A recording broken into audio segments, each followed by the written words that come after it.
This channel does not promote any violence, harmful, or illegal activities. All content provided by this channel is meant for an educational and information purpose only. নমস্কার, শুরু করছি আজকের পর্বের জনমত। আমি সুজিত চট্টোপাধ্যায় রয়েছি আপনাদের সঙ্গে। দেওয়ালে জয় বাংলা লেখা হলে খুন হতে হচ্ছে। তিতুমির কলেজে একজন হিন্দু প্রিন্সিপাল, তাকে বাড়ির থেকে বার করা হচ্ছে। আগেও আপনাদেরকে নানা ধরনের এইসব ছবিগুলো দেখিয়েছিলাম, এসব মর্মান্তিক ছবি। কিভাবে দেখুন, তার বাড়ি থেকে মুক্তিযুদ্ধের সময়কার এই বইপত্র পাওয়া যায়। কি বিরাট একটা উদ্ধার করেছে, যেন মুক্তিযুদ্ধকে এইভাবে মুছে দেওয়ার যে চেষ্টা এবং তাকে ঘিরে যে অপমান নীরবে সইতে হচ্ছে, এই ধরনের তাণ্ডব যা দেখা গেছিল হচ্ছে দ্বিতীয় বিশ্বযুদ্ধের সময় গেস্টাপো বাহিনী এরকম এসে বিভিন্ন মূল্যবান পুস্তক পুড়িয়ে দিত, মাথায় স্বাধীন বাংলাদেশের ফেট্টি লাগিয়ে, পতাকাকে ফেট্টি বানিয়ে এই সমস্ত উচ্ছৃঙ্খল যেগুলো যুবক, যাদের ইতিমধ্যেও যে মৌলবাদী ওয়াশিং মেশিনের ধোলাই হয়েছে, তারা এই সমস্ত করে বেড়াচ্ছে। এ বাংলাদেশ প্রথমে অচেনা লাগলেও এখন ক্রমশই কিন্তু ভেতরে থাকা যে সমস্ত শক্তিগুলো দীর্ঘদিন ধরে মুখ লুকিয়েছিল, সেই শক্তিগুলো গর্ত থেকে বেরিয়ে এসে প্রকাশ্যে উন্মত্ততা দেখাচ্ছে। এই ছবি দেখতেই পাচ্ছেন, অসহায় সেই প্রিন্সিপাল, তিনি বসে আছেন তিতুমির কলেজে। তিনি একজন হিন্দু মহিলা এবং তার উপর হচ্ছে কীরকম পরিস্থিতি তৈরি হয়েছে দেখুন।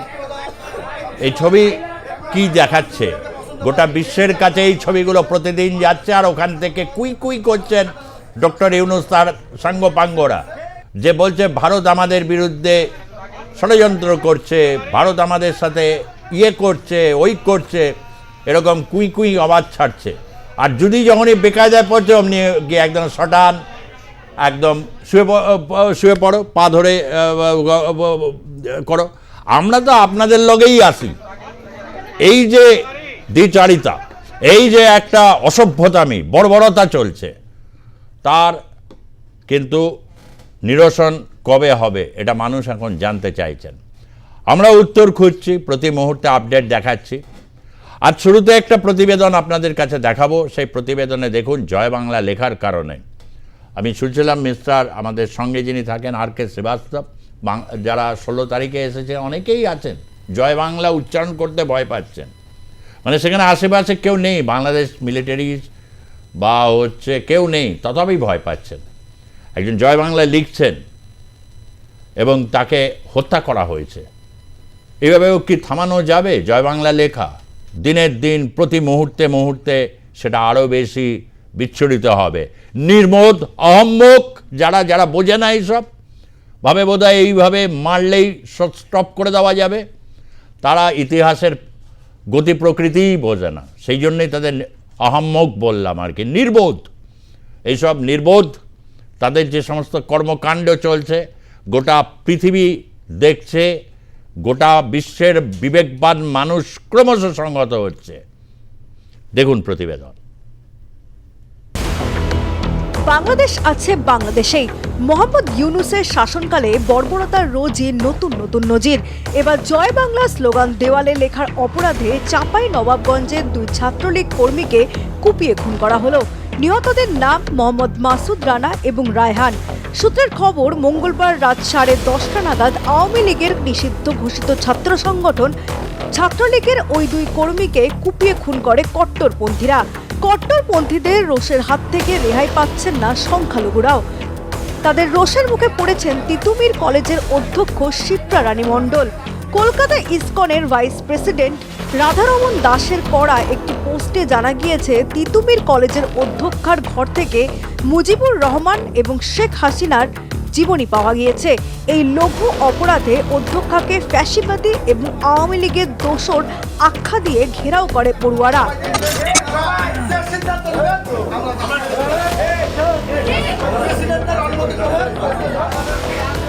অধ্যক্ষার পদত্যাগের দাবিতে তার রুমে ও ক্যাম্পাসে স্লোগান দেয় শিক্ষার্থীরা। একজন মহিলা অধ্যক্ষাকে কিভাবে হেনস্থা করা হচ্ছে এই ভিডিওই তার প্রমাণ।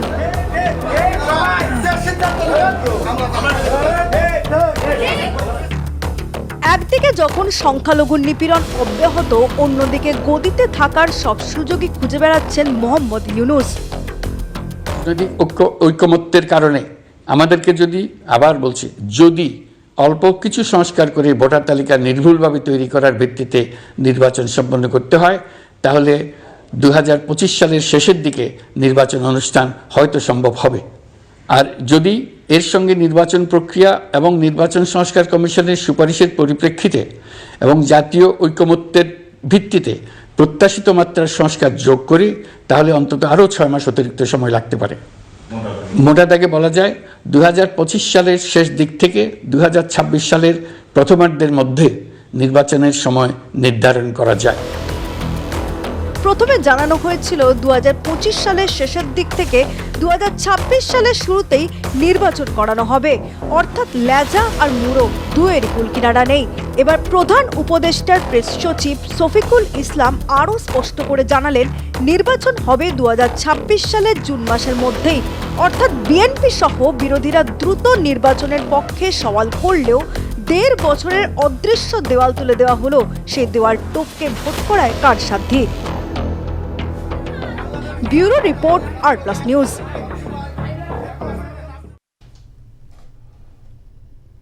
যে দুজন আওয়ামী লীগের কর্মী জয় বাংলা লেখার কারণে তাদের হত্যা করা হলো, আশা করি নিশ্চয়ই ভবিষ্যতে আওয়ামী লীগ নেতৃত্ব নিশ্চয়ই থাকবেন, কারণ আওয়ামী লীগ এই উপমহাদেশের রাজনীতিতে আওয়ামী লীগ একটি নাম, অস্বীকার করার কোনো জায়গা নেই। যারা করতে চায় চাক, কিন্তু আমি একজন ইতিহাসের ছাত্র হিসাবে আমি মনে করি যে আওয়ামী লীগকে অস্বীকার করা মানে মূর্খামির স্বর্গে বাস করা। নিশ্চয়ই তাদের মনে রাখবেন। তার কারণ নিত্য বছরে বহু আওয়ামী লীগ কর্মীদের কথা, মনের দুঃখের কথা শুনেছি। তারা বলেছেন যে আওয়ামী লীগের নেতৃত্বের কাছে এই সমস্ত কিছুই, যে একদম তলাকার বাংলাদেশে কি হচ্ছে পৌঁছে দিতাম, কিন্তু কেউ আমাদের কথা শুনতো না। আওয়ামী লীগের যারা বন্ধু হয়েছিল তারা এখন শত্রু বেশে নেমে পড়েছে, চিনিয়ে দিচ্ছে প্রকৃত আওয়ামী লীগারদের। এটা এক নিঃসন্দেহে এক প্রচণ্ড দুর্ভোগ এর সময় বাংলাদেশে দুর্ভোগ চলছে। এবং কতিপয় হিংস্র ব্যক্তিদের দেখলেন যে তারা কিভাবে একজন মহিলা প্রিন্সিপালকে জাস্ট হিন্দু হবার অপরাধে, জাস্ট হিন্দু হবার কারণে তাকে হেনস্থা করা হচ্ছে কিনা শেখ মুজিব এবং শেখ হাসিনার আত্মজীবনী বা তাদের উপর লিখিত বই তার কাছে পাওয়া যাচ্ছে, যদিও এটি নিষিদ্ধ নয়, কিন্তু সেই কারণেই হচ্ছে। এই যে ঘটনা প্রবাহ চলছে, তাতে কি বাংলাদেশ সুরক্ষিত থাকবে? ইন্ডিয়া তো কিছুই করেনি, এখনও কিছুই করেনি। কিন্তু অন্যদিকে আরাকান আর্মি সে তো ক্রমশ ফনা বিস্তার করছে। 30,000 সৈন্য ইতিমধ্যেই তো চোখে সর্ষে ফুল দেখানো শুরু করে দিয়েছে। এ তো বলা যায় প্রায় ডুবুডুবু চট্টগ্রামের একটা বড় সীমান্ত, আর ঢাকা এরপর তো ভেসে যাবে, যা পরিস্থিতি গিয়ে দাঁড় করাতে পারে। আরাকান আর্মি এ জেসে নয়, এরা যথেষ্ট পরিমাণে ইকুইড, বিশেষ করে মার্শাল আর্টে এদের দক্ষতা সুপ্রতিষ্ঠিত।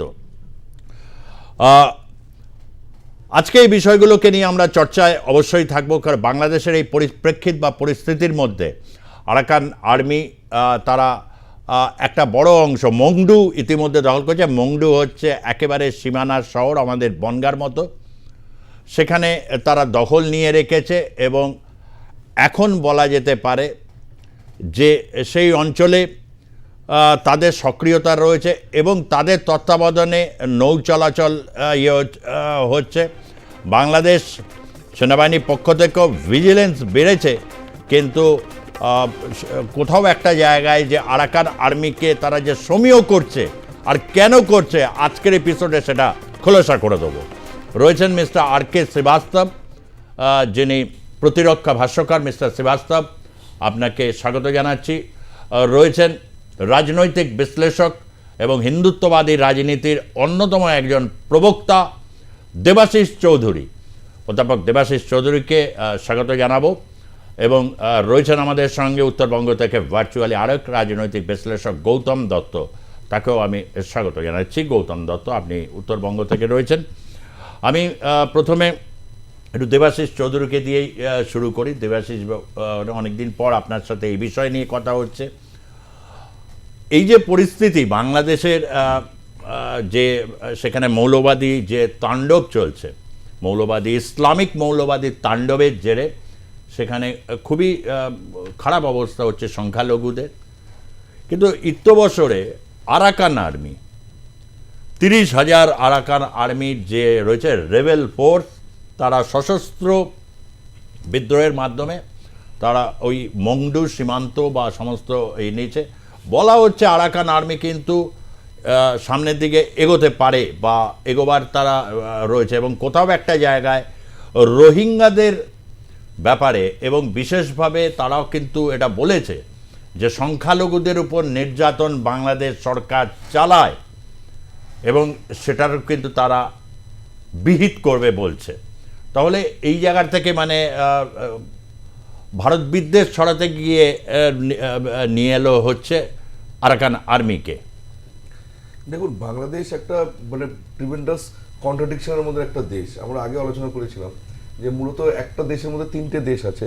আগেও বলেছিলাম আপনাকে যে একটা হচ্ছে মুক্তিযুদ্ধ ভাষা আন্দোলনের বাংলা ভাষা সভ্যতা সংস্কৃতির দেশ, একটা মুজিবুর রহমানের লেগাসি, ওনার বলিদান এবং ওনার পরিবারের জন্য যে একটা প্রেম ভালোবাসা আছে, এবং ভারতবর্ষে গান্ধী পরিবারের জন্য একটা প্রেম ভালোবাসা আছে। ইন্দিরা গান্ধী বলিদান করেছেন, রাজীব গান্ধী বলিদান করেছেন, তো সেরকম একটা মুজিব ফ্যামিলির একটা ফ্যান ফলোয়িং আছে। মুক্তিযুদ্ধ ভাষা আন্দোলন একটা বাংলাদেশ আছে। এখন যে বাংলাদেশটা আমরা দেখতে পাচ্ছি সেটা হচ্ছে 3 নম্বর বাংলাদেশ।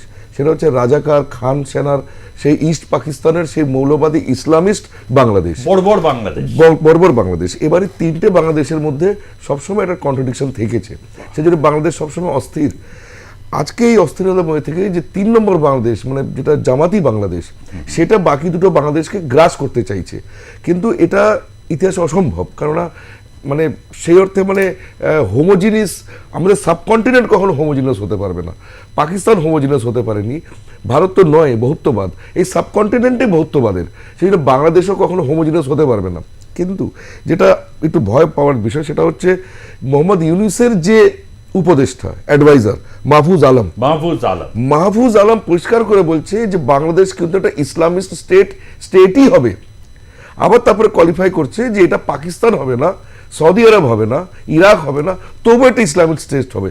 অর্থাৎ আফগানিস্তানের যে এক্সাম্পলটা আমরা দেখছি, উনি ইনডাইরেক্টলি বলতে চাইছেন আফগানিস্তান যেরকম কিরমভাবে নিজেকে আজকে আত্মপ্রকাশ করেছে অ্যাজ এমিরেট অফ আফগানিস্তান। ওরা আফগান একটা কালচার আছে, সেটাকে বলে রাখা ভালো। দেবাশিস বাবু, আপনি ইতিহাসের অধ্যাপক, আপনিও নিশ্চয়ই এরিয়ায় জানেন মাহফুজ আলম কিন্তু আফগানিস্তানে ট্রেন্ড। একদমই তাই। এবং সে এই স্টুডেন্ট প্রোটেস্টের সরগনা ছিলেন এবং এখন কোর টিমের মধ্যে আছেন মোহাম্মদ ইউনূসের। মাহফুজ আলম বলছেন যে যেরকম আমরা একটা এমিরেট অফ বাংলাদেশ তৈরি করব। এখন এমিরেট অফ বাংলাদেশ তৈরি করতে গেলে তো সেখানে ওরা বুদ্ধিস্টদের সাথে কি বিহেভ করবে, হিন্দুদের সাথে কি বিহেভ করবে, সত্যি একটা কোয়েশ্চেন মার্ক। আর এর মধ্যে মোহাম্মদ ইউনূস বলছে যে 2025-এর লাস্টে গিয়ে আমি ভোট করাবো, তবুও যদি ইলেকট্রাল রোলস নতুন করে করা যায়। ইলেকট্রাল রোলস তৈরি করা মানে কি সব হিন্দুদের নাম বাদ দেবে ওর মধ্যে থেকে, আওয়ামী লীগের ভোটারদের নাম বাদ দেবে, সব বুদ্ধিস্টদের নাম বাদ দেবে? তো যে 1 বছরের সময় যেন নিচ্ছেন, 1-1.5 বছরের সময় যেন নিচ্ছেন, উনি কি মানে ওই এমিরেট অফ বাংলাদেশ তৈরি করার জন্য 1 বছরের সময় নিচ্ছেন?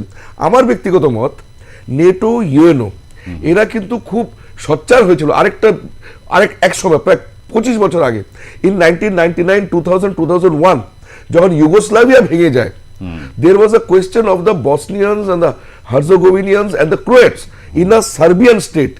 সেখানে স্লোবোদন মিলোসেভিচকে as a criminal against humanity বলে ইন্টারন্যাশনাল কোর্ট অফ জাস্টিসে তার বিচার হয়ে তার ফাঁসি হয়েছিল। আমার ব্যক্তিগত দাবি এবং মত, মোহাম্মদ ইউনূসকে he should be tried for crimes against humanity এবং ইন্টারন্যাশনাল কোর্ট জাস্টিসে তার বিচার হওয়া উচিত, কারণ উনি একজন, ওনার ফেসটা আমি আবারও এই জায়গাটাকে রিপিট করতে বলবো, অসাধারণ রেফারেন্স, ঠিক কথা। ধর্মের ভিত্তিতে দেশভাগের উদাহরণ পৃথিবীর ইতিহাসে প্রথম এই ভারত উপমহাদেশ, কিন্তু দ্বিতীয়বার যেটা ইতিহাসের পর্যায়ে, যে কারণে রাষ্ট্রসংঘ, নেটো প্রত্যেকে ইন্টারভেন করে, দ্যাট ইজ যুগোস্লাভিয়া। একটা অসাধারণ একটি দেশ, মার্শাল টিটো যাকে এক করে রেখেছিল, ফুটবলে যার অসাধারণ ব্যুৎপত্তি ছিল, সেইখানে সার্বিয়া, ক্রোয়েশিয়া, এই জায়গায় যে নারকীয় অত্যাচার এবং সেখানে লাগাতার মুসলিম এবং খ্রিস্টানদের মধ্যে এবং সংঘর্ষ। একদমই তাই সার্বিয়ানরা অর্থোডক্স খ্রিস্টান, সার্বিয়ানরা মানে একাধিকার করেছে মানে অত্যাচার করছিল বসনিয়ান মুসলিমদের জন্য। বসনিয়ান মুসলিমরা ইউগোস্লাভিয়াতে মাইনরিটি ছিল, সেই জন্য তাদের জন্য ইউএন এবং নেটো মিলে দেশ করে দিল বসনিয়া হার্জেগোভিনা মুসলিমদের জন্য, সার্বিয়ান মানে ইউগোস্লাভ মুসলিমদের জন্য। সেরকমই বাংলাদেশে হিন্দুরা মাইনরিটি। এখন সময় এসছে এখন তাহলে কি এটাই- বাংলা একদমই তাই। আমি সেটা যেটা আপনি অভিমত করছেন অসাধারণ। ওটাই, যে বাংলাদেশের হিন্দুদের জন্য সেপারেট হোমল্যান্ড বাংলাদেশের মধ্যেই করতে হবে। তাদের কোনো অপরাধ নেই তারা বাংলাদেশ জন্মেছে বলে। তারা সারা জীবন কি রিফিউজি হবে? আর তা না হলে বাংলাদেশের মধ্যে যুদ্ধবন্দী হোস্টেজ হয়ে থাকবে। অবশ্যই এটা আমি বাকি দুজনের কাছেও আমি এই বিষয়ে বিশেষভাবে গৌতম বাবুর কাছেও জানতে চাইবো।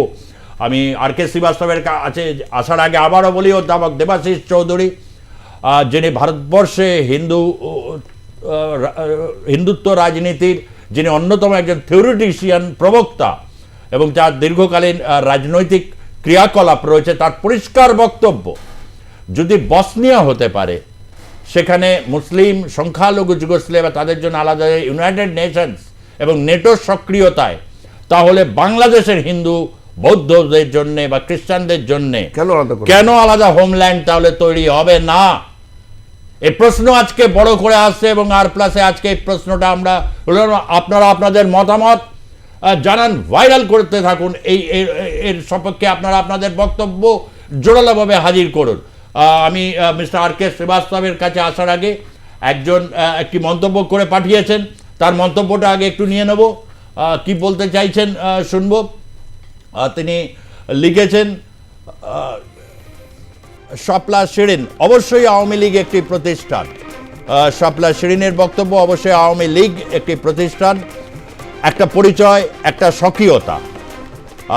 শাপলা শিরিন, আপনার বক্তব্যের সাথে আমিও একমত হচ্ছি যে এই উপমহাদেশের রাজনীতিতে আওয়ামী লীগ, ইভেন আমি বিএনপির কথাও বলবো, যাদেরকে কখনো মুছে দেওয়া যায় না। ঠিক যেমনিভাবে 1993 সালে ঘটনার পর, বাবরি মসজিদের পর অসংখ্য হিন্দুকে দেশ ছাড়া করেছিল তৎকালীন বাংলাদেশের সেখানকার সরকার বা যারা ক্ষমতায় ছিল। এই কথাটা বলে দিতে চাই, একটা বড় অংশের এক্সোডাস তারা তৈরি করেছিল। তথাপি এই উপমহাদেশের রাজনীতিতে রাম মন্দির আন্দোলন গোটা রাজনৈতিক পরিমণ্ডলকে যে চেঞ্জ করে দিয়েছিল, আজকের ইতিহাসে কেউ এটাকে অস্বীকার করতে পারবে না। এটাই হচ্ছে ইতিহাস। আর কে শ্রীবাস্তব, আপনার কাছে জানতে চাই, একটা তো কথা দেবাশিস চৌধুরী বলেন হিন্দু হোমল্যান্ডের কথা, এবং সেটা বাংলাদেশেই করতে হবে। আমি একটু আপনার কাছ থেকে ডিফেন্সের অ্যাঙ্গেল থেকে একটু জানতে চাইবো। আপনি এই বিষয়টা অত্যন্তভাবে আমাদেরকে আলোকপাত করছেন। সেটা হচ্ছে 30,000 আরাকান আর্মি। এমনি আরাকান বা এদের সম্পর্কে এদের বীরত্ব নিয়ে কিন্তু অনেক মিথ চালু আছে, বিশেষ করে বুদ্ধিস্ট মঙ্ক, শাওলিন টেম্পল, তারা মার্শাল আর্ট বা যোদ্ধা হিসাবে। কোথাও কি একটা জায়গায় বাংলাদেশ এই ক্ষেত্রে কিন্তু বাংলাদেশের যে স্টেটমেন্টগুলো বা যেগুলো পাচ্ছি, তাতে না কিছু হবে না, ও ঠিক সামনে কোথাও একটা কিন্তু নার্ভাসনেস কাজ করছে, কেন? থ্যাংক ইউ, ধন্যবাদ। তিনটে জিনিস: এক, এই আরাকান ইস্যু; দুই, ফলস ন্যারেটিভ; তিন, বাংলাদেশ আর্মি। First, Arakan. 2017 থেকে আরাকান থেকে আপনার রোহিঙ্গিয়াদের 10 লক্ষ রোহিঙ্গিয়া এখন বাংলাদেশে আছে। Sajid Alam, you are known by, আমি ডক্টর ইউনুসকে বলবো, ডক্টর ইউনুস, একটা ইংরেজিতে কাহাবত আছে, you are known by the company which you keep. তোমার সঙ্গে যে স্টুডেন্টগুলো আছে, ওদের তো কাপড় সাদা, আপনার জুতোর রঙ কালো, আর তারপরে সোলটা সাদা। আমি তো দেখিনি আপনাকে কোনোদিন আমি রোহিঙ্গিয়া ক্যাম্পে। ওরা কি মানব নয়? ওরা কি মানুষ নয়? 2017 সালে ও পারের নোবেল লরিয়েট যিনি ছিলেন আং সু চি, বলা হলো ওনার, তোমার নোবেল লরিয়েটটা আমরা কেড়ে নেব। আপনি তো পিস নোবেল প্রাইজ পেয়েছেন। কতদিন আপনি গেছেন রোহিঙ্গিয়া ক্যাম্পে? কতদিন দেখেছেন ওদের লাইফে কি প্রবলেম আছে? আপনারা সব ফলস ন্যারেটিভ, ফলস জিন্দগি। আপনি শুধু নিউজে থাকতে চান, আপনারা শুধু পাওয়ার নিতে চান। আপনাকে বাংলাদেশ মানুষের সঙ্গে কোনো রিলেশন নেই, কোনো রিলেশন নেই আপনাদের। এই মানুষকে আপনারা 17 কোটি বাংলাদেশ মানুষকে আপনারা মিসলেড করছেন। প্রফেসর ইউনুস, এটা আপনি একটা কনভিক্টেড ক্রিমিনাল, আর আপনি কোন দিন যাবেন ইন্টারন্যাশনাল কোর্টে? আপনি বাঁচবেন না। 82 years old man hanging by neck, death by hanging, আপনার অনেক কষ্টকর হবে, আপনি এখন চলে যান, পাকিস্তানে যান, আর ফ্রান্স নেবেন আপনাকে। That is Arakan issue closely link with Rohingya. And ওই রোহিঙ্গিয়াদের যাদের নিয়ে এরা পুরো বিশ্বের একটা ন্যারেটিভ তৈরি হয়েছিল, ইউএন মিশন এখনো ওদের রিফিউজি ক্যাম্পে দিচ্ছে, এদের কোনো সাড়া পাচ্ছি না আমরা। তো এরা সব এই যে বলছেন কি আমি একটা ইসলামিক স্টেট বানাবো, ওই ইসলামিক স্টেটে ইসলামের কি কন্ডিশন আছে আপনি দেখে নিন। That is point 1। Point 2, false narrative. আপনি তো ঠিকই বললেন যে বুদ্ধ লোক আছে ওইদিকে, আরাকানরা বুদ্ধ, নো ডাউট অ্যাবাউট ইট, আর এইদিকে একটা মাইনরিটি আছে বুদ্ধিস্ট লোক। তার মানে কি আপনি এই আরাকান বলে আপনি আমাদের এই যে হিন্দু বেঙ্গলিদের উপর আপনি তো অত্যাচার করছেন, প্রতারণা করছেন, এখন আপনি ওদের মধ্যে বুদ্ধিস্টদেরও ইনক্লুড করে দেবেন, এটা আমরা জানি। এটা আমরা জানি কি আপনি মারবেন ওদেরকে, এটা আপনি সূত্রপাত করছেন, এটা আপনি একটা ন্যারেটিভ বানাচ্ছেন, একটা গ্রাউন্ড তৈরি করছেন যেখানে আমাদের বাঙালি হিন্দু মারার পর আপনি বৌদ্ধদেরও মারবেন, আমরা জানি। অ্যান্ড থার্ডলি বাংলাদেশ আর্মি, আপনি কি ভাবছেন বাংলাদেশ আর্মি কি হাতে চুড়ি পরে আছে নাকি? ওয়ান অফ দ্য ইন্টারন্যাশনাল পুরো ইউএন মিশনে যায় বাংলাদেশ আর্মি নিজের প্রফেশনাল অ্যাটিটিউডের জন্য এত সম্মান পেয়েছে, ওরা কি শান্ত থাকবে? আপনি কি বলছেন? তার মানে আপনি বলছেন আপনার বাংলাদেশ আর্মির উপরে আপনার কোনো বিশ্বাস নেই। আপনার তো মুক্তিযোদ্ধার উপরে বিশ্বাস ছিল না প্রফেসর ইউনূস, আপনি বাংলাদেশ আর্মির উপরে বিশ্বাস নেই আমরা জানি। আপনি কাজ করতে দিচ্ছেন না, নাহলে এই যে আমাদের চ্যানেলে যে দেখা হচ্ছে অনেক লোকের ঘিরে মানুষগুলো বা জয় বাংলা লিখলে মানুষ মরে যাচ্ছে, প্রত্যেকটা ডিস্ট্রিক্টে বাংলাদেশ আর্মি ডিফেন্স ফোর্সের লোক আছে, ওটা আর্মি আছে, এয়ারফোর্স নেভি আছে, ওরা কোথায়? আপনি তার মানে ওদেরকে কাজ করতে দিচ্ছেন না। Professor Yunus, you are responsible for more than 2000 days after 5th August. আর আপনি আপনার হাত আর আপনার যে অ্যাডভাইজার গ্রুপ আছে হাত ওদের রক্ত দিয়ে সোনা আছে, আপনাদেরকে ছাড়া হবে না। আমরা নয়, আপনার হিউম্যান রাইটস বলছে, আমাদের কথা শুনবেন না। আপনি আমেরিকা জানেন এই 2 দিন আগে একটা যে ট্রাম্পের কমিটিকে যখন জিজ্ঞেস করা হলো ইসলামের সম্বন্ধে, ওরা কি বললেন জানেন? 180 crore Muslims are there in the entire world, 60 lakhs ওর মধ্যে আমেরিকার মধ্যে আছে। কিন্তু ওরা কি বললো জানেন? কি আপনাদের একটা 25 to 20% যারা লোক আছেন ওরাই মৌলবাদী, ওরাই জিহাদিস্ট মাইন্ডসেট। তারপরে আমাদের ট্রাম্প টিম বললো আমরা কেন আপনাদেরকে নিইনি, ওর মধ্যে রিজন কি আছে? এই 20 জন লোক 11 নম্বর 2001-এ যে টুইন টাওয়ার ব্লাস্ট করলো, পুরো আমেরিকান ইকোনমিকে বসিয়ে দিল, শুধুমাত্র 20 জেহাদি mindset. His danger to the world, danger to the world. আপনি তো যে আপনাদের 20 লোক ওই আর যে জেহাদি যারা আছেন ওর মধ্যে কোনো তফাৎ নেই। আপনি পুরো বাংলাদেশের জিনিসটাকে নষ্ট করে ফেলছেন। আপনি 17 কোটি মানুষ বাংলাদেশ যেটা আছে ওটাকে আপনি নষ্ট করে ফেলছেন। আপনারা যারা এতে সোনার অক্ষরে যেটা লেখা ইতিহাস ওটা মেটাবার চেষ্টা করছেন, এটা কোন দিকে আপনি জানেন? আপনি গোয়েবিয়াল প্রপাগান্ডা নিয়ে কাজ করছেন কি মুখটা বন্ধ করে দেন। মালালা ইউসুফজাই পাকিস্তানের একটা নোবেল লরিয়েট, ওই তো বলেছিল কি they came for the Jews, I did not speak. They came for the Christian, I did not speak. They came for me, nobody spoke to me. আপনি ওই গোয়েবিয়ান জিনিসটা আপনি করছেন। হিন্দু বাঙালিদের বাংলাদেশে মারছেন, এখন বৌদ্ধদের মারবেন, তারপরে আপনি আস্তে আস্তে করে যারা আপনার আগেস্টে আছে ওদেরকে শেষ করবেন। ওর মধ্যে আমাদের জার্নালিস্টগুলো যারা আছে, প্রথম আলো আছে, অনেকগুলো আছে, আপনি কথাই শুনতে চান না, কোন মিডিয়া জিনিসকে আপনি বাইরে করতে চান না। এই যে মারবে এটাই তো আরাকান আর্মিও সে ধরনের একটা কিন্তু আশঙ্কা প্রকাশ করছে যে বৌদ্ধদের উপর বা বিভিন্ন হিন্দু অত্যাচারের কথা তারা বলছে। মানে এইটা কি মানে এইটাই কি প্রথম হচ্ছে সম্মুখ একদম দুয়ারে এসে উপস্থিত হলো আরাকান আর্মি, যে নন স্টেট অ্যাক্টর হিসাবে তাকে তো ডিল করতে হবে এখন তাহলে ডক্টর ইউনূসকে। ডক্টর ইউনূসও মানে হ্যাঁ বলুন। ডক্টর ইউনূসও তো নিজে মোটামুটি একটা নন স্টেট অ্যাক্টর। আজকের দিনও technically and legally Sheikh Hasina should be considered as the last legitimate elected government of Bangladesh, আর গভর্নমেন্ট ইন এক্সাইল।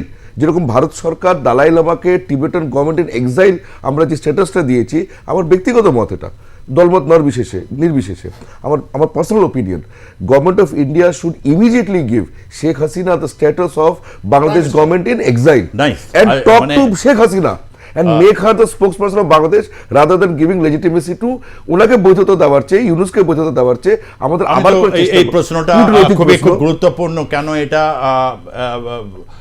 সর্বস্তরে এটা যাবে না? দালাই লামার ক্ষেত্রে যদি গভর্নমেন্ট ইন এক্সাইল তাহলে শেখ হাসিনা কেন? শেখ হাসিনা ভারতে কেন থাকবে? শুরু থেকে যে পায়তারা করছিল ডক্টর ইউনূসের গ্যাং, শেখ হাসিনা সেদিনও বলছে ভারত কিছুতেই শেখ হাসিনাকে ফেরত পাঠাবে না, সেদিনও বলেছে যা, আজও তাই কথা বলছে। কেন ভারত একটা সে নন স্টেট একটা নয়, সে নির্বাচিত। আর নির্বাচনে বিএনপি যায়নি, এটা দুর্ভাগ্যজনক। বাংলাদেশে ইন্টারন্যাশনাল অবজারভার ছিল ইলেকশনে, Exactly. অবজারভার ছিল। বিএনপি যদি বয়কট করে সেটা শেখ হাসিনার কি দোষ? না না, ওনাকে যা ওখান থেকে বাইর করা হলো, এটা জেনারেল ওয়াকুর জামান থেকে জিজ্ঞেস করা উচিত। ওনাকে একটা সামরিক বিমান দেওয়া হয়েছে, আর ওই বিমানটা আমাদের ভারতের স্বাধীন। আমরা তো শেখ হাসিনা কোনদিন ডাকিনি, ওনাকে আমরা কোনোদিন বলিনি তুমি আমার কাছে আসো না। উনি আমাদের কথা বলেছেন না, ওনার তো ডেস্টিনেশন ছিল ইউকে বা ইউএসএ, আমরা তো ওর মধ্যে নেই। কিন্তু যারা আমাদের ধর্মের মোতাবিক যারা শরণে এসে গেছে, আপনি কত ভালো এই ধরনের দালাই লামা কথা বলেছেন, নাজিমুল্লাহ কথা বলবেন। আমরা শরণাগতকে ও আমার বোন বেটি মা আছে, আমরা কোনোদিন ছাড়বো না যতদিন উনি থাকতে চান। আমাদের কাছে তসলিমা নাসরিন আছে। আরেকজন আফগানিস্তানে যখন হয়েছিল ডক্টর নাজিবুল্লাহ ভারতে এরকম ছিল। আমি গৌতম দত্ত আপনার কাছে এবার আসবো, আপনি উত্তরবঙ্গ থেকে রয়েছেন, উত্তরবঙ্গে বিভিন্ন জায়গায় নানা রকম পরিস্থিতি রয়েছে। আমি তার আগে কয়েকজন মন্তব্য পাঠাচ্ছেন, তাদের মন্তব্যগুলোকে একটু দ্রুত দেখে নিতে চাই। আপনারা অনেক বেশি জনমতে অংশগ্রহণ করুন, এটাই চাইবো। আগে সিদ্ধান্ত নেওয়া উচিত বাংলাদেশ কার। বিমল কুণ্ডু লিখছেন হিন্দু না মুসলিমদের। এটা বিমল কুণ্ডুর বাংলাদেশ কার। এখন এটা মুসলিমদের দিকে এটা হয়ে যাচ্ছে, এটা দুর্ভাগ্যের। এই 4 মাসে জিনিসপত্রের যা দাম বেড়েছে, শামীম খান লিখছেন সাধারণ মানুষ খেতে পারছে না। খুবই দুঃখের এবং কষ্টের যে বাংলাদেশের মানুষ, যারা সাধারণ মানুষ প্রত্যেকেই এবং মানুষের মতোই তারা খেতে ভালোবাসেন, খাওয়াতে ভালোবাসেন, সেখানে 4 মাসে ডক্টর ইউনূসের সরকার এমন একটা পরিস্থিতি তৈরি করে দিয়েছে, মানুষ খেতে পাচ্ছেন না। এরকম পরিস্থিতি কি কারুর মানে এটা কি কোনো আনন্দের খবর হতে পারে? কি ভয়ঙ্কর একটা দিকে নিয়ে যাওয়া হচ্ছে। আমি গৌতম দত্ত আপনার কাছ থেকে বলতে যাব, এই মাহফুজ আলমের কথা, দেবাশিস চৌধুরী, এই মাহফুজ আলম আবার স্বপ্ন দেখছে যে বৃহৎ বাংলাদেশের, সেখানে পশ্চিমবঙ্গ তো রয়েছে, ত্রিপুরা, আসাম, সবকে নিয়ে। তো আমরা একটা ইংরেজিতে একটা শব্দ আছে লোটাস রিটার, মানে যারা দিবা স্বপ্ন দেখে, দিনের বেলা স্বপ্ন দেখছে।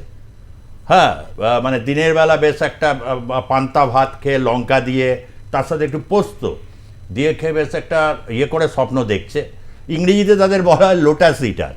হ্যাঁ, বা খোয়াবনামা। দ্বিতীয়, আমি জানি না বেঁচে থাকলে হয়তো আখতারুজ্জামান ইলিয়াস আর ও একটা খোয়াবনামা পর্ব 2 লিখতেন কিনা।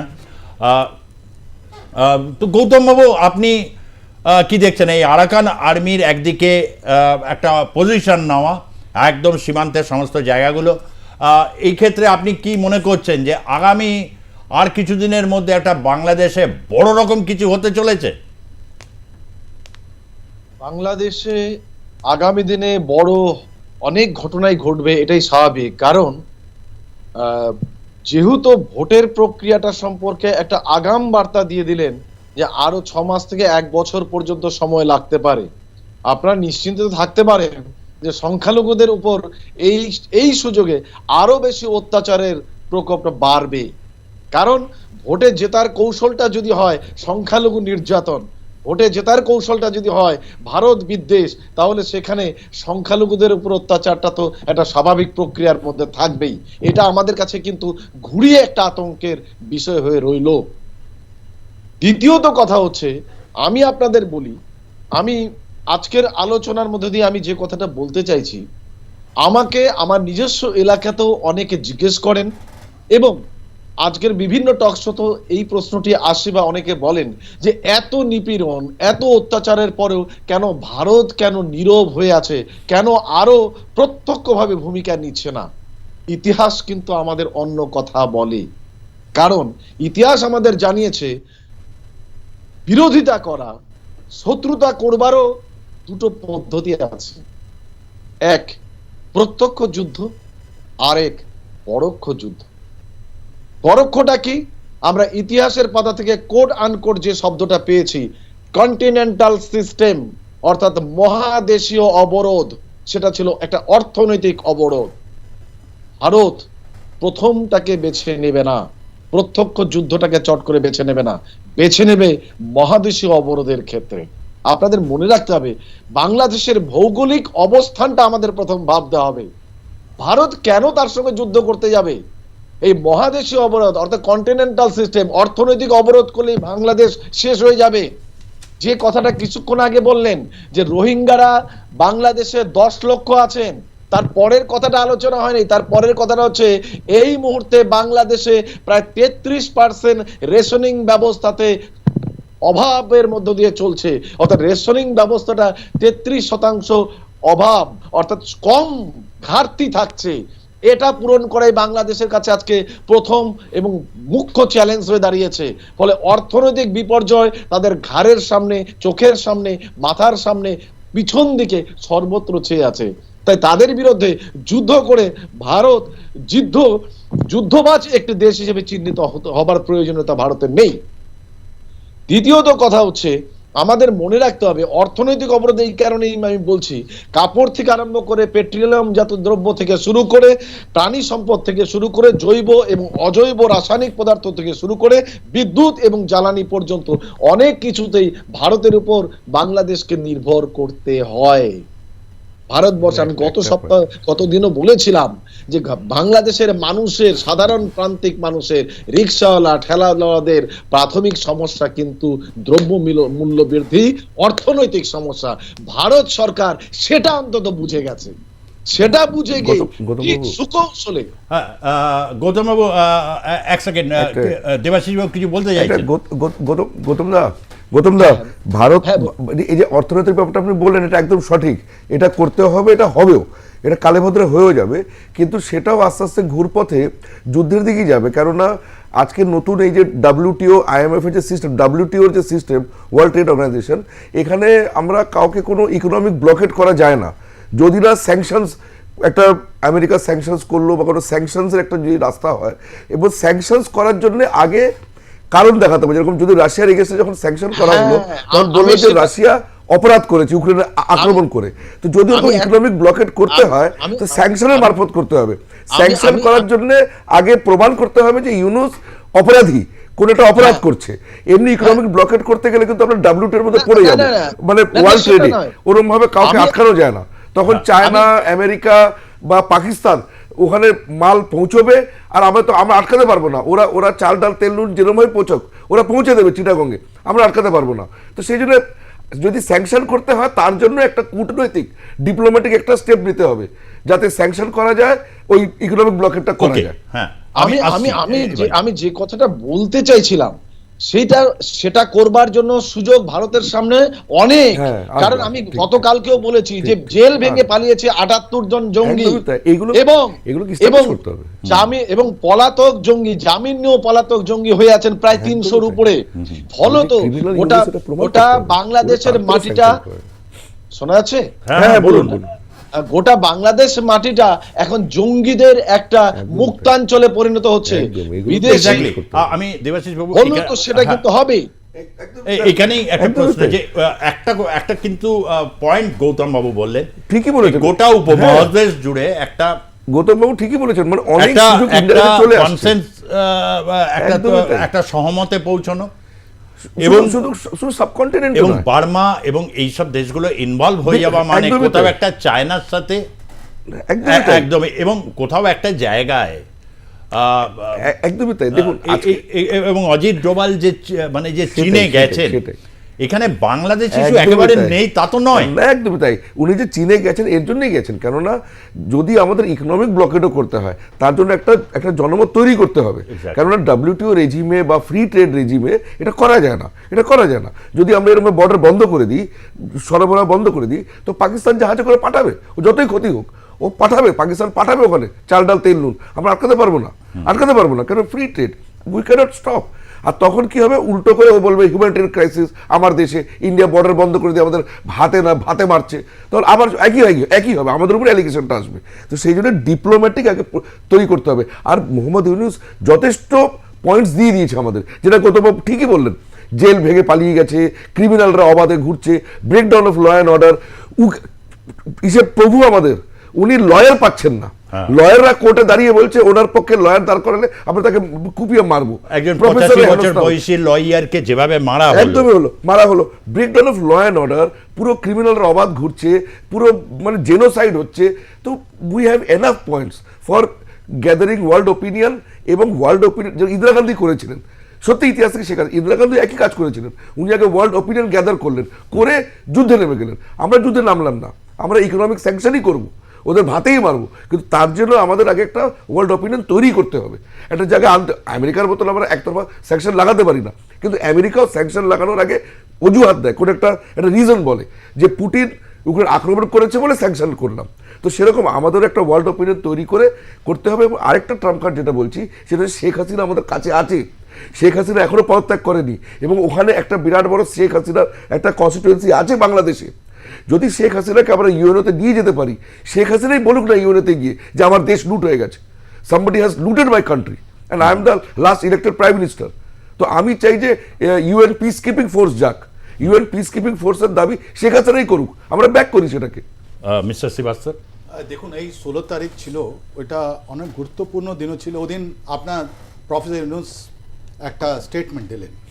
এই স্টেটমেন্টটা আপনি যদি মিলিয়ে দেখেন, সেপ্টেম্বর মাসে যখন উনি ইউএন জেনারেল অ্যাসেম্বলিতে গিয়েছিলেন, ওর মধ্যে তাফাত আছে। ইনি এখন 18 মাস থেকে 2 বছর ইলেকশন ডেটটা বলছেন। Who is in control of Bangladesh? Professor Yunus আপনি নয়, এটা আর্মি। আমরা আগে বলেছিলাম short term, mid term and long term. Short টার্মে জন ওয়াকার জামান পেছন থেকে রাজনীতি করছেন। উনি মোহাম্মদ ইউনূসকে বলে দিয়েছেন এই 6 মাসে সম্ভব নয়। আপনি কি ইলেকট্রাল রিফর্ম করবেন?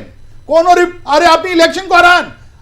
আজকাল একটা পলিটিক্যাল অ্যানালিস্ট গুলো একটা ফর্মুলা বের করেছে। কি ফর্মুলা আছে? পুরো ওয়ার্ল্ড ওয়াইড এটা ফর্মুলা চলছে। The interim government of Bangladesh. আমরা যেহেতু আমাদের মেগা আছে, আমরা অ্যারিথমেটিক ইকুয়েশন, অ্যালজেব্রিক ইকুয়েশন বুঝতে পারি, তাই জন্য বলছে interim government of Bangladesh is equals to Bangali হিন্দুদের উপর অত্যাচার, পরিতাড়না, ওদের ঘর জ্বালানো, ওদের লুণ্ঠন করা, ওদের মেয়েদের মহিলাদের ধর্ষণ করা, প্লাস প্লাস ওখানে ল অ্যান্ড অর্ডারকে ভালো না করতে দেওয়া। তার মানে উনি কোনো একটা চেষ্টা করছেন না যে ওখানকার পুলিশ, ওটা law and order and justice judicial সিস্টেমটা অ্যাক্টিভেট হোক।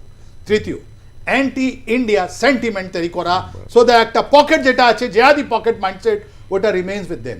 ফোর্থ, ডেমোক্রেটিক রিস্টোরেশনের জন্য, ডেমোক্রেটিক প্রসেস রিস্টোরেশন নিয়ে বলে দিলেন আমি 16 থেকে 2 বছর নেব, তাই কোনো চেষ্টা করছেন না। এই সব জিনিসটা 4-5টা আরো পয়েন্ট দিয়ে ওরা এই যে ইকুয়েশনটা তৈরি করলো, তার ইকুয়ালস টু টিকিং সিরিয়াল বোমা in Bangladesh. That means what? 0 0 0 0। ওরা আর্থিক দৃষ্টিতে 0। মানুষের যা প্রবলেম আপনি তো দেখতে পাচ্ছেন, কোনো ভালো হয়নি, right? Political instability continue to be there. আপনাদের ঢাকা স্ট্রিটে যদি চলে যান, ওখানে পুলিশ নেই, ইউনিভার্সিটি ছাত্রগুলো, পড়ুয়া ছাত্রগুলো, ওরা ওখানে আছে, ওরা পয়সা কালেকশন করছে, এক্সটর্শন করছে, ওরা যতগুলো সিন্ডিকেট আছে চালাচ্ছে, ওরা ভেরি হ্যাপি, রাইট? তো 0 0 0 আমাদের প্রফেসর ইউনূস করে দিলেন। আমার তো একটা আছে বিএনপি আর এদেরকে আমরা একটা বলবো, 17 কোটি মানুষের মধ্যে more than 60% now people are very very moderate. আমাদের ভাই বোন যারা আছে আমাদের বাংলাদেশে, ওরা মডারেট, ওটা মডার্ন, ওরা আউটলুকিং, ওরা চায় যে আমরা বিশ্বের একটা নাম করুক, নাম করব। কিন্তু এই 40% মাইন্ডসেট যুগোস্লাভিয়া প্রশ্নে যেটা তুমি বলেছিলে, ভালো পয়েন্ট দিয়েছেন। আমাদের একটা ওয়ান লাইন ডিপ্লোম্যাটিক মানে হতে পারে course of action, one line restoration of democracy in Bangladesh. কারণ ইউনূস তো নিজেই ডেমোক্রেসি স্টার্ট করতে পারছেন না, উনি বলছেন আমার এখনো 1 বছর সময় লাগবে। তাহলে গত 6 মাস আপনি কি করলেন? 4 মাস কি করলেন আপনি? হ্যাঁ, এবং আমাদের ওয়ান লাইন ডিপ্লোমেসি হতে পারে। আমাদের 2000-এর উপর মানুষ মরে গেল, যেভাবে প্রতিদিন প্রকাশ্যে হত্যা করা হচ্ছে, একদমই তাই। রেস্টোরেশন অফ ডেমোক্রেসি, কিন্তু এই প্রশ্নটা যেটা আজকে এই প্যানেল থেকে উঠেছিল, সেই প্রশ্নে রেসপন্ড করেছেন অনেকেই, রেসপন্ড করছেন।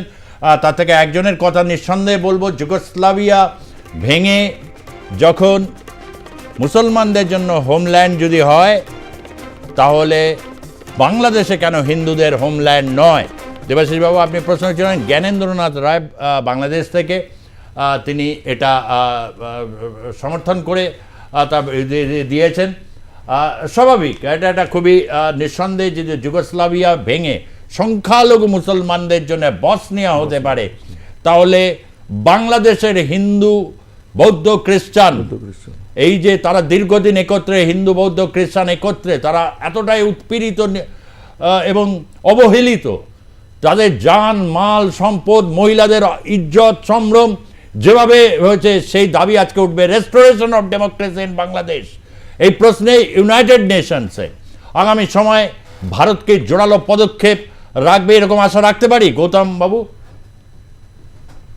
হ্যাঁ, সেটা তো অবশ্যই রাখবে, কারণ হচ্ছে চট্টগ্রাম থেকে শুরু করে রংপুর পর্যন্ত এই বিস্তৃত এলাকাকে ভালো করে দেখেন, তাহলে পরে আরাকান আর্মি আজকে বাংলাদেশের কাছে অত্যন্ত ভীতির কারণ হয়ে গিয়েছে।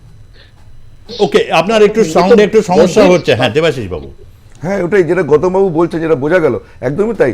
রংপুর, তারপরে সিলেটের কিছু অংশ, তারপরে চিটাগং হিল ট্র্যাক্টস, চট্টগ্রাম, এগুলোতে মানে কলটা হওয়া উচিত restoration of democracy in Bangladesh or else create Hindu homeland for the minorities or homeland for the minorities of Bangladesh. দুটোর মধ্যে একটা করো।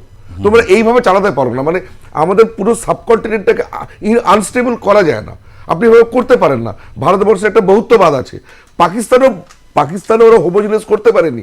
লাহোরের পাঞ্জাবি মুসলিমরা, বালুচ, সিন্ধি, তারপরে পাঠান, পাশতুন, এদের উপর একাধিকার করতে পারেনি, ডমিনেট করতে পারেনি। পাকিস্তানের বালুচ থাকবে, সিন্ধি থাকবে, পাশতুন থাকবে, পাঠান থাকবে, পাঞ্জাবিরও থাকবে। তো সেই জন্য পাকিস্তানও বহুত্ববাদ স্বীকার করছে আজকে, বাংলাদেশও সেই জন্য এরকম হোমোজিনিয়াস। মাহফুজ আলম বলে দিলেই হবে না এই এমিরেট অফ বাংলাদেশ, বললে হবে না। সাবকন্টিনেন্ট ইজ আ হেট্রোজিনাস বহুত্ববাদের জায়গা, পুরো সাবকন্টিনেন্ট, পাকিস্তান টু চট্টগ্রাম, বাংলাদেশ। সেই জন্য restoration of democracy in Bangladesh or else create separate homeland for the minorities in Bangladesh. খুব পরিষ্কার, একদম পরিষ্কার আজকের পর্বে এটা হলো। তবে মাহফুজ আলমের কথা যেরকম আমরা শুনছি, Emirates of Bangladesh, Islamic Emirates, মানে আফগানিস্তানের মতো আর কি তিনি ভাবছেন। আর অন্যদিকে হাসনাত, এই হাসনাত পাকিস্তান বলছে 16ই আগস্টের প্রশ্নে সে বলছে যে যারা সেদিন মুক্তিযুদ্ধে যারা পাকিস্তানকে সমর্থন করেছিল তারা ঠিকই কাজ করেছিল। তা এখন হচ্ছে তার জবাব অবশ্য তাসলিমা নাসরিন দিয়েছেন, বলেছেন এই নাদুস নুদুস ছেলেটাকে ও কিছু বোঝে না আর কি, বোঝাই যাচ্ছে একেবারে। তাকে একটা বলেছে মুক্তিযুদ্ধের ইতিহাস একটা বই কাউকে দিতে বলেছে। এই নাদুস নুদুস যে হাসনাদের একটু মহামূল্যবান বচন একটু শোনা যাক। আমরা ধরে নেই একটা হাইপোথেটিক্যাল ওয়ার্ল্ডে এটা ইন্ডিয়ার ভিক্টরি, আমরা ধরে নিচ্ছি এটা ইন্ডিয়ার ভিক্টরি, তার মানে পাকিস্তানের সাথে ইন্ডিয়া যুদ্ধ করেছে এবং ইন্ডিয়ার বিজয় হয়েছে। তার মানে তৎকালীন সময়ে যারা পাকিস্তানের পক্ষে ছিল, তো তার মানে তাদের অবস্থানটা তাহলে সঠিক ছিল না? আমি জাস্ট প্রশ্ন করছি, এটা কিন্তু উত্তর না। আমি প্রশ্ন করছি, এটা উত্তর না।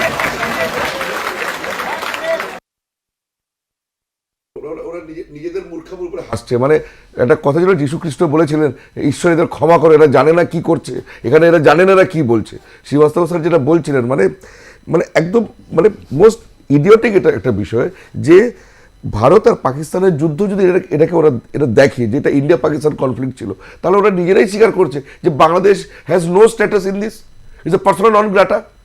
তাহলে তোমরা তার কোনো অবস্থান নেই।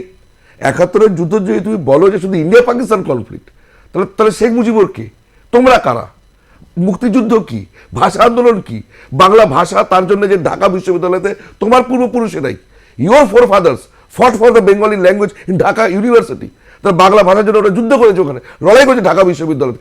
তারা কারা? যদি 71 যদি শুধু ইন্ডিয়া পাকিস্তানের কনফ্লিক্টই হয়, তাহলে এটা এটা এটা কি ধরনের এরা কথাবার্তা বলছে।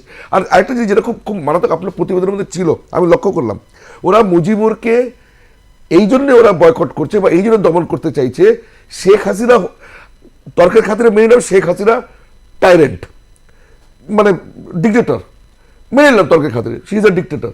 শেখ মুজিবুর কি ডিক্টেটর ছিল? ওরা শেখ মুজিবুরকে বলছে ফাসিস্ট। যদি শেখ মুজিবুর ফাসিস্ট হয়, তাহলে কি এরা সব কমিউনিস্ট? দে আর কমিউনিস্ট, এরা কি প্রোগ্রেসিভ? এরা ডেমোক্রেট, এরা ডেমোক্রেট যারা 2000 মানুষ বলবে আমরা ইসলামিস্ট, ইসলামিস্ট, ডেমোক্রেট, কমিউনিস্ট সব মিলিয়ে মিশিয়ে কি? তো সে তো বলছে, সে তো সত্যি হাস্যকর। 32,500 এটা নিজেদের মূর্খামের উপরে হাসছে। মিস্টার শ্রীবাস্তব, এই যে হাসনাত, ভাবা যায় কত অল্প বয়সে কি বড় বড় স্টার, রাজনীতির খুব কুশীলব, কি বলছে, আর কেউ কেউ আমার নাড়া লাগাচ্ছে, কেউ কেউ মানে জিগির তুলছে। যে সমস্ত জিগিরগুলো তুলছে, মোটামুটি একটা টাইম ফ্রেম কীরকম মনে হয় যে এই জিগির আমাদের আরও কতদিন শুনতে হবে? দেখুন, এই তো ডিফিকাল্ট টাইম বাংলাদেশের জন্যে, আর কত লোক আওয়াজ তুলছে। ওর মধ্যে আমি দেখছি তসলিমা নাসরিন, আমি ওনাকে স্যালুট করি। আজকে এই টাইমে কারো কথা তো আমি শুনতে পারিনি, যাদের মেরুদণ্ড হবে ওই মহিলার মতন। তসলিমা নাসরিনের প্রত্যেকটা জিনিস উইথাউট ফিয়ার অফ ডেথ উনি বারবার বলে যাচ্ছেন। আমার তো মনে হয় আজকের যুগে ওই বাংলাদেশের হিরোইন তো বলতে পারি না, হিরো উনি। কত কারেজ আছে উনি, এদের লোককে বুঝে দিচ্ছে, চোখে চোখ ঢেলে বলে দিচ্ছেন আমাদের মতন কি you are the false narrative, তোমরা মুসলমানও নয়, তোমরা ফলস মুসলমান, নাহলে তুমি রঙে তোমার চেহারা এটা ক্রিম লাগিয়ে সাদা কাপড় পরে তোমরা ওই গিল্ডের চেয়ারে বসে তুমি এরকম কথা তুলতে না। উপরে লেখা আছে উদ্দেশ্যটা, তোমরা সব রঙিয়া ক্যাম্পে গিয়ে ওদের সেবা করতে, ওইটাই মানবের সেবা। তোমরা সবচেয়ে হাদিস মাইন্ডসেট, ওইটাই তো বলছে আমেরিকা কি এই 20 জন লোক পুরো বাংলাদেশকে মাটিতে মিলিয়ে দেবে। আমার 17 কোটি বাংলাদেশকে ভাই বন্ধুদের আমার কথা, এদের তাড়াতাড়ি সরান। আরে আমি জানি এরা কিন্তু 1 বছর এরা করতে পারবে না। যে মুহূর্তে এরা ওখানে বাংলাদেশের ইতিহাস আছে কু কাউন্টার কু, ওদের লোক পছন্দ করে না এসব। কোনো না কোনো দেশবাসী, কোনো না কোনো লোক এদেরকে সরিয়ে দেবে বলে time is enough, please go, time is up, your game is up, your curtain is about to down. আজকের মতো জনমত এই পর্যন্তই থাকছি, এবং আজকের জনমতে মিস্টার আর কে শ্রীবাস্তব যোগদান করার জন্য তাকে ধন্যবাদ জানাচ্ছি। অধ্যাপক দেবাশিস চৌধুরী, রাজনৈতিক বিশ্লেষক, আপনাকেও ধন্যবাদ। গৌতম দত্ত, রাজনৈতিক বিশ্লেষক, উত্তরবঙ্গ থেকে ছিলেন, আপনাকেও ধন্যবাদ আপনাদেরকেও যারা দেখলেন আজকের পর্বের জনমত। দেখতে থাকুন আর প্লাস নিউজ, সবার আগে সবার পাশে। ধন্যবাদ, নমস্কার।